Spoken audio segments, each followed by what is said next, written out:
a lot of people these days might see Burton written on the front of a shop somewhere. It has no connection with the fantastic company that used to be Montague Burton. That guy was absolutely amazing. And there's a book, if you can get hold of it, I mean, it's a very sought after book. It's called Ideals for Industry.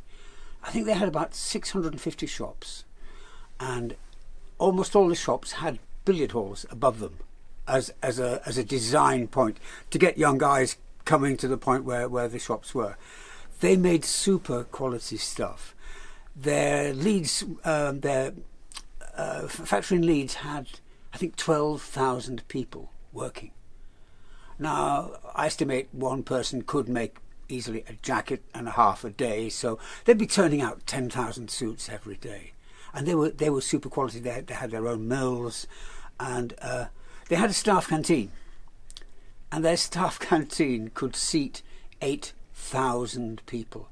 So, I mean, that's an industry on itself. I mean, imagine how many have we got in today? Oh, well, the first sitting is 7,000.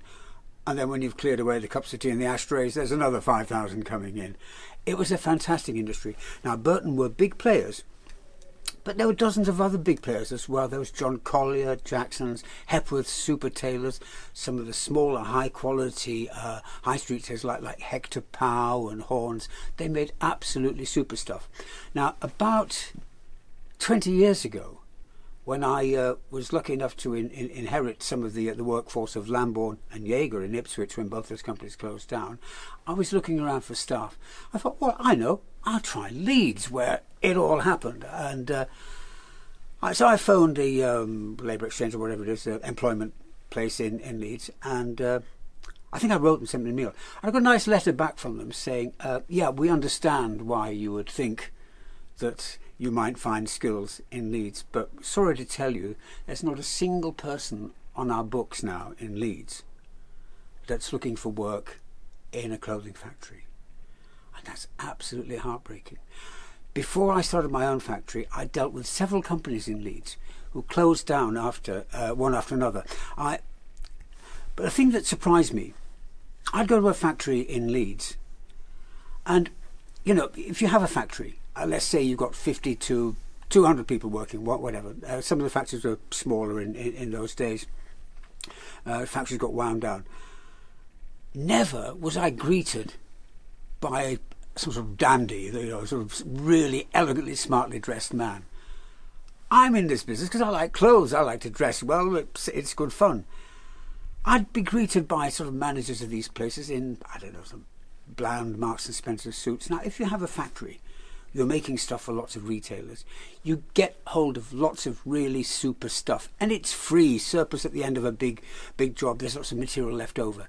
You can make absolutely anything you want, the most stylish, super quality suits. You can just make them. And it really surprised me that the people that were running these factories didn't have that desire to be really well dressed. So maybe that's part of it, how the factories were being run by people who just weren't that interested in super quality clothes. Anyway, this is a Burton tailored jacket. I doubt you would get this quality anywhere now. It's in quite a heavy worsted. It's a really beautiful classic line. I've got a picture on my, used to be on my sign, of Jean Patul, the French couture guy. The picture's taken, I think, in the 1920s. And the jacket that he's wearing is exactly the same line as this. So you could wear this 100 years ago. You could wear it in the 70s. It doesn't have the mad 70s lapels, which we're going to see in a minute. But it's a beautiful, classic, elegant line. I don't think you could get this quality even in Savile Row now. Burton Tailoring made dinner jackets and morning coats and evening tails. And the ones that had the old silver label in them with, I think it just said London and Princess Street, Edinburgh on the label, they were super quality. If you bought one from Savile Row, you might pay 4 or 5 times as much, but you'd have to look with a magnifying glass to see the difference in quality. This is an absolutely super, really beautiful, elegant jacket. And it's made by Burton, I think probably about 1960. Very classic cut. This is the size, it's like a size 30. It's a bit tight for me. Otherwise, I'd love to wear this myself. It's also a little bit long. It's a 37 longish, Well, that's enough of that. I'm going to show you how to repair moth holes now.